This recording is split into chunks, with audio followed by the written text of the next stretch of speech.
Sen yolda bolgunçu, antpeze жүрүп салам. Макул. Мен берилген тапшырмаларды баардыгын аткарып коём. Кана, карайчы.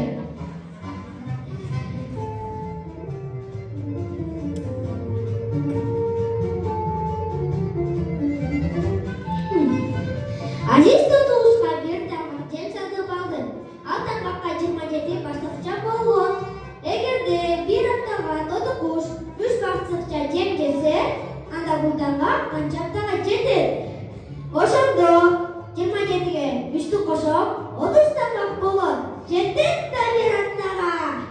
Мен тапшырманы аткардым. Ойдой берсем болот. Ай, бубам эч кандай мүнөзү өзгөрбөй койду го. Ай, сен жактан мүнөздү өзгөртсө болобу? Мүнөздү тарбиялаш керек, чыныгы мырза, эриктүү болуш керек. Бардык кыйынчылыктарды жеңе билиш керек. Кыйынчылыктар болсо мен күрөшпөкмүн, жеңбекмин. Бирок кыйынчылыктарды кайдан алам? Кайдан коет? Биринчи кезекте тапшырманы аткарып, китепти милетке келтир. Ой, ха-ха-ха. Ушул китептер жоголуп кетсинчи. Ушул китептер.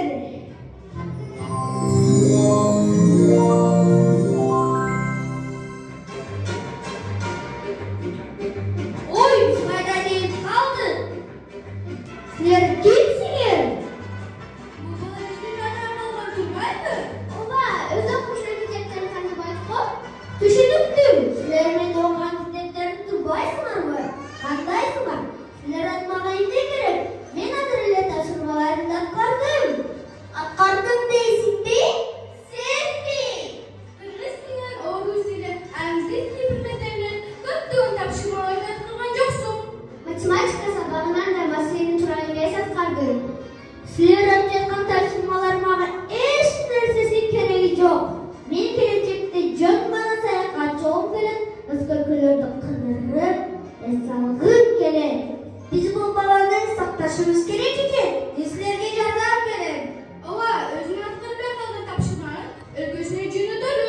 Ал жакта кыйынчылыктар барбы? Ооба, бар. Коркунучтарчы? Албетте бар. Анда сен аткарбай калган тапшырмаларды аткарыш үчүн сени жөнөтөлү. Эгерде убагында бербесең, түбөлүккө ошол өлкөдө калып каласың. Эч нерсе эмес. 1, 2, токтоого.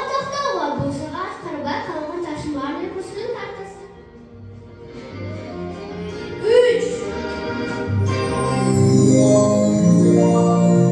Келди, кызым, бул жакта чычкандар бар болду экен. Көл бул жакта. Грамматика өлкөсү бул жерде экен да.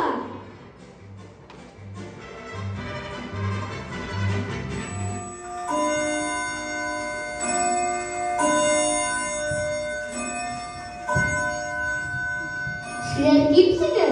Мен Сатмын Билибай, силер грамматика өлкөсүнүн саат 16:00 жетишиңер керек. Азыр саат 14:00 болду. Мен сага убакыт боюнча тааныштырып коем.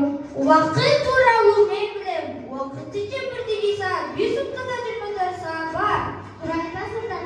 Суткада бөлүктөн турат. Таңкы убакыт 5:00 12:00 чейин, кечки убакыт 12:00 17:00 чейин, түнкүсү убакыт 17:00 22:00 чейин, түнкүсү убакыт 22:00 5:00 чейин. Кана Таргул, сен күндүзгү жана түнкү убакыт боюнча панелди доскадан көрсөтүп берчи. Макулса, биз окуу чембирдиктерин абдан жакшы билебиз. Анда мен сага доскадан көрсөтүп берейин. Биринчи саатта күндүзгү 9:00 көрсөтүлүп турат. Түнкүсү 21:00 болот. Экинчи саатта 1:00 күндүзгү 13:00 көрсөтүлүп турат. Түнкүсү 1:00 болот. Үчүнчү саатта күндүзгү 8:55 көрсөтүлүп турат. Түнкүсү 20:55 болот. 4-чү саатта 10:10 мүнөт өттү. Түнкүсү 22:10 болот. Азаматсың Таргул, жакшы барбы? Саламатта бар.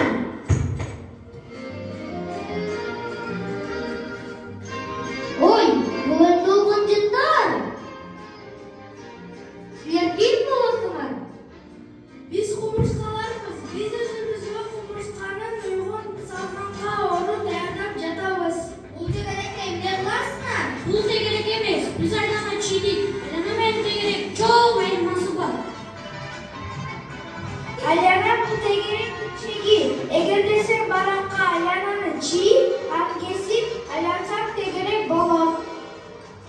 Илимбай, карасаң, бул тегерек.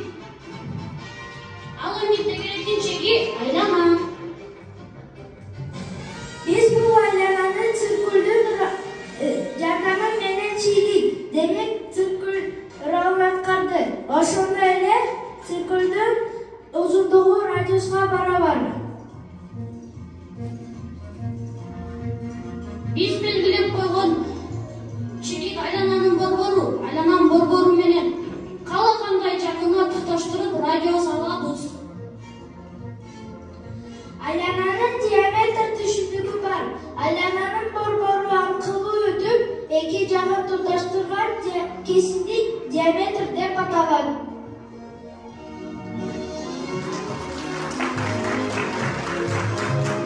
Biz düşündük. Sizlerge rahmat. Айлана чейреги аяр менен кылып жаратылышты каргашам керек. Антип билгенде изгөнгө кумурскалардын уйкун узганга болбойт. Эмнегеден коркушум керек? Биз экология деген теманы өтпедик беле. Сен бул суракка көңүл бурбай атасаң керек да. Ошол себептен түшүнбөй жатасың. Сен айлана көз чачып карачы, эмне деген кош жаратылыш. Айлар да келип калды. Азыр сага жаратылышка кандай мамиле кылыш жана сакташ, коргош экендигин айтып беришсеңчи. Биз айвар жырткыч. Биз айвар өзгөс туруп таныштыра кетели. Акай бул Арктика жашаган эң чоң жырткычтардын бири. Ал түндүккө эң татаал жана табиятын жашоого эң чоң үйүкташкан жаны бар. Ак айвардын жүнү ак көрүнгөнү менен териси кара түстө болот. Бул кара териси күндүн жылуулугуна жакшы кармайт. Жүнү суу өткөрбөйт жана суудан коргойт.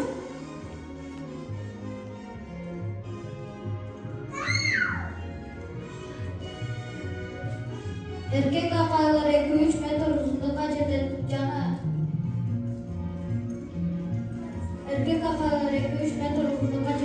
жана салмагы 450-700 килограмм болушу мүмкүн. Ургачылары бир аз күчтүү. Салмагы 150-300 килограмм тегеренде болот.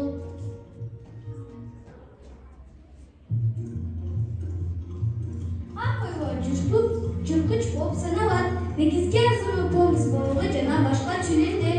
Алар негизинен муз үстүндө аңчылык болушат жана чүлердердин дем алуу үчүн чыккан тешиктери күтүшөт. Ак айвардын май каптары абдан калың 10 сантиметр чейин болуп, музак суу абанын температурасына каршы коргоо берет. Жырткычтын күчтүү жеткиликтүү жөндөмү бар. Ал 1 километр алыстыкта жүрөтү байкалат. Ак айвар ошондон катуу коргошот жана көп учурда алар жалгыз жашашат. Муз үстүндө алар 40 км/саат ылдамдыкка чейин жүгүрө алышат.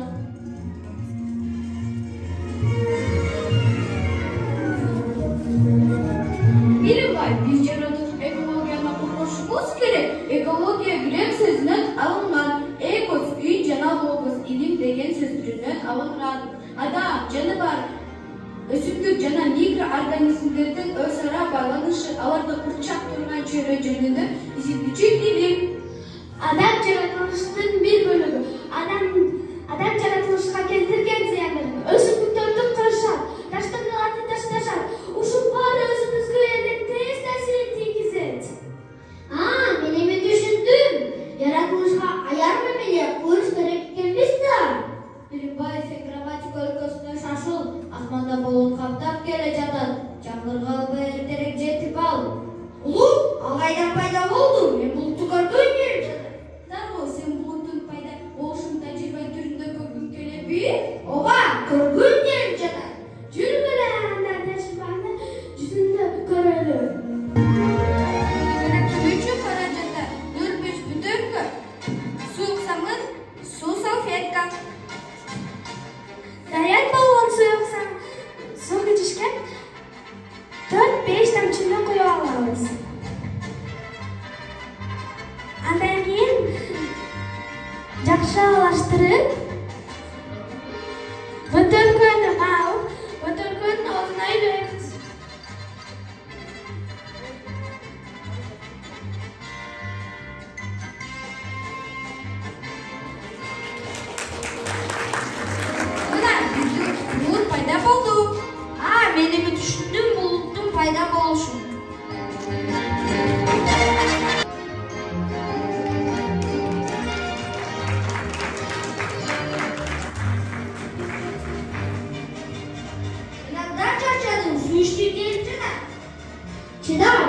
Cepte oluşumuz gerek. O susuzluk. Benim ben baktığız ettim. Baba sen turayla yıkan gençsin. Salamatçılar bize kim olursunlar? Bismillahirrahmanirrahim. Benim var. Sen nasıl teklif oynamak için nameden baktığız kaldı. Sen verirken tartışmalarda tuğra, karıp, hayvanlılar tartıştırarak bulgusu Rabat Koykos'una ceda olaysın. Ne için annem bunların baktığız ettim oğlum? Diğer bu tartışmalardan çıkarmama canlanma kitapları üst gelsinci.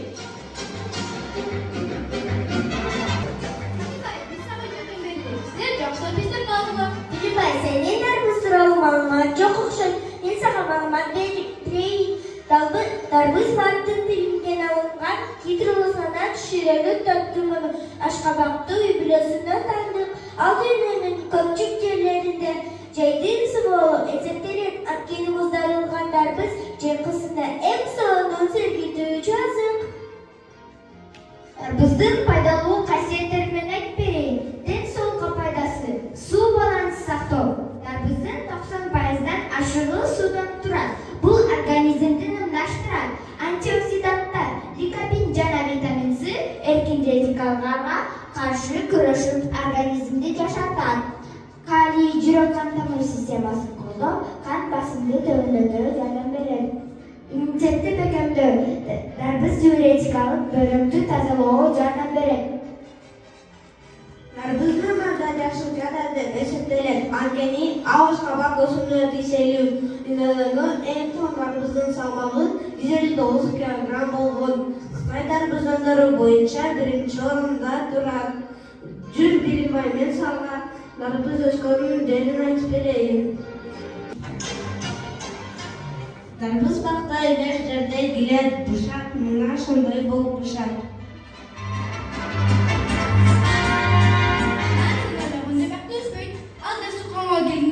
Bir topta dalın gekten okular. Dekanlar cevdaydan egipsep düşman olsan. Bundan tegirmende oyun çıkarsan. Bundan türdüğün anlarcasılar. Bakandan gözsüz göğsün pencüzü belgeleçim. Bilmay, yardım vereyim, siz bu eline tüs vereyim. Birinci, nan zagatoç, ikinci, damdo artı sınatoç, üçüncü, ösö buşar celet etiş, dördüncü, nan bardak tamaklardan uluq süylü, beşinci, tokoç sinonim. Hepimiz bildik size de rahmat. Gelirken kapsamalarda ukanında atmanın esine sınıflarında bir şeyler. Oba. Salamatla geç bile. İnatlar çalışalım. Su içip gelince de. O susuzdu.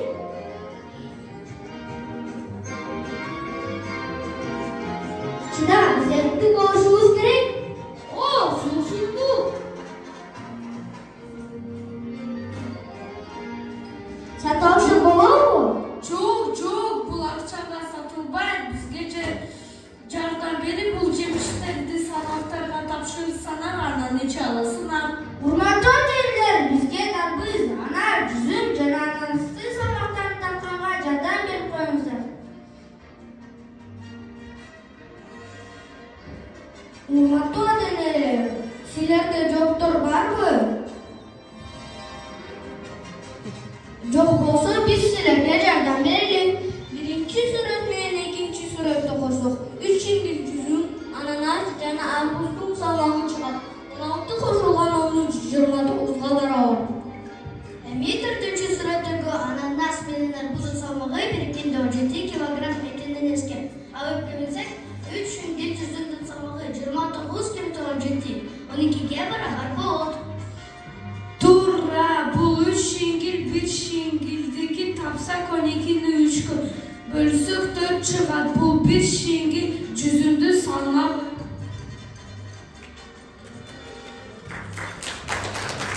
İkinci sıradaki darbız bilinen bir şingil cüzünden salmağı 13 olsa darbızdakin tapsak bol. 13 gibi tutar. 13 gibi tutar. Demek darbızdan salmağı 9 kilogram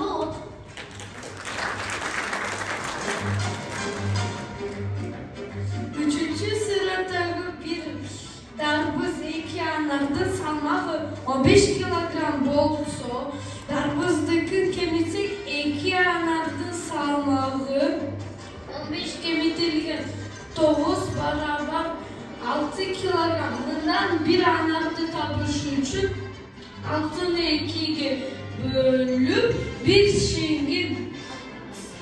şingirdikin salmağı 3 kilogram ekini taap aldık. Bu sorumluluklar sizlerge. Sizlerge Rahman. Demek ananasın salmağı 8 kilogram bolot.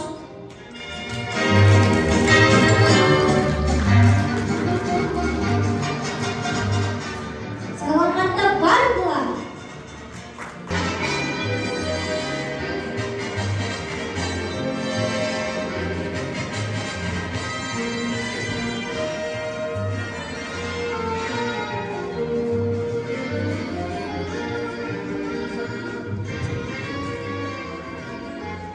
О, da ist Deutschland. Die Katze unserer alten Freundin da. Ja, diese Bücher haben uns viel geholfen. Hallo, Bilimay. Ernährt du dich heimlich? Ja, du bist Kirgisisch. Und was mit mir? Kennst du mich? Uns interessante Geschichten erzählen. Und ich habe euch von der Welt erzählt. Jetzt erinnere mich. Hallo, ich bin Deutsch. Wow, ein neues Buch ist da. Deutsche Sprache ist der Beste. Deutsche Sprache macht mir Spaß. Ich kann lesen, malen, singen, rechnen. Das ist Spaß. Oh, hier ist ein Buch. Bilimay, kannst du lesen? Ja, ich kann. Am Montag spielen wir Klavier, am Dienstag turnen alle Bier, am Mittwoch springen alle hoch, am Donnerstag fahren Rad im Hof, am Freitag laufen wir schnell, am Sonntag schwimmen alle hier, am Montag in der Schule wir. Super, das war sehr gut. Mögen Sie Bücher?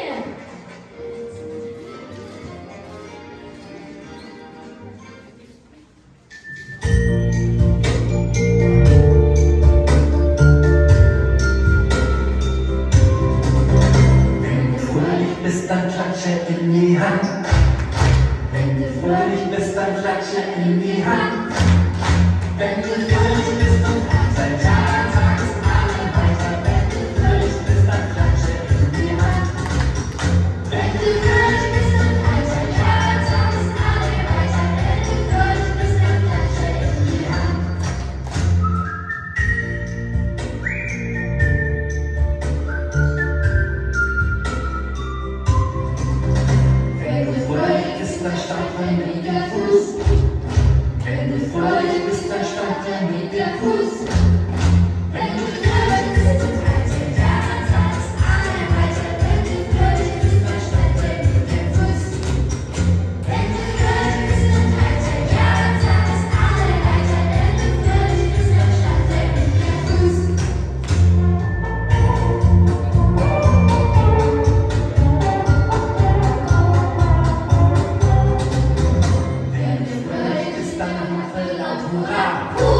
бөлмөнүн узуну 4 метр, турасы 1 метрден кыска. Анда менин бөлмөмдүн аянтысы канча? Аянтын табыш үчүн бөлмөнүн узунун көбөйтөбүз. Узуну 4 метр, турасы 1 метрге кыска, 3 метр турасы. С көбөйтүү 4 көбөйтүү 3 барабар 12 метр квадрат. Сенин бөлмөңдө аянты 12 метр квадрат. Сенин бөлмөң тик бурчтук формасында экенин биз мындан башка көптөгөн геометриялык фигуралар менен да таанышпыз. Эми мен билдим, силерге рахмат. Биз бул сүрөттө квадрат, üçбурчтук жана параллелограммды көрүп турабыз. Ооба, биз математика сабагында диалектик фигуралык жөнүндө таанышканбыз да. Балдар, билесиңер, бул üçбурчтуктар анчалык бирдей болот. Кантип? Далилдечи? Мына, üçбурчтукту тең экиге бөлүп, бири-бирине жанаша койсоң, бир квадратка квадрат барабар пайда болду.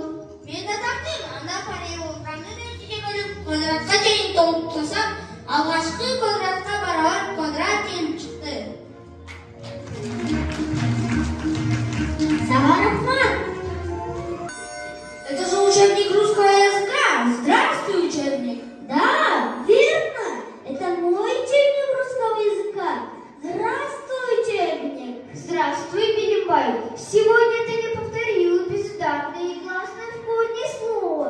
Не знать грамматику русского языка. Позор, несчастье, страшное невежество. Терпеть не могу, когда они замечания делают. Тем более мой учебник. Обижаюсь. Я уже повторил безударные гласные в корне слова. Чтобы правильно написать безударные гласные в корне слова, надо подобрать родственное слово или изменить слово так, чтобы на эту гласную падало ударение. Если ты повторил правило, то выполни следующее задание. Какие гласные А или О надо писать на место пропусков? На траве была прохладная роса. Я быстро иду по тропе холму. Вода потекла по полям. Хорошо. На траве была прохладная роса. Травечное слово к слову роса, росы. Я быстро иду по тропе к холму. Травечное слово к слову тропа, тропы. Травечное слово к слову холму, холм. Вода потекла по полям. Травечное слово к слову вода, воды. Травечное слово к слову по полям, поле. Ай, да молодец, Белинка. Я сделала задание. Ай, да молодец, Билимбай. Про описание безударных гласных в корне слова ты отлично знаешь. Желаю тебе дальнейшего успеха в учебе. Спасибо, учебник. Покажусь, Билимбай, ты лучше. Раз, два, три.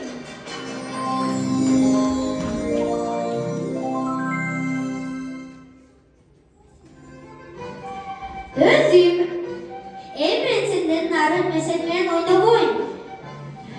Men taşımamны тура эмес аткарып коюп турмун. Оңдоп коеюнчу. Канча вакыттага жеткен аз карайбыз. 27ге 3-тү бөлсөк 9 болот. 7 да бир аптага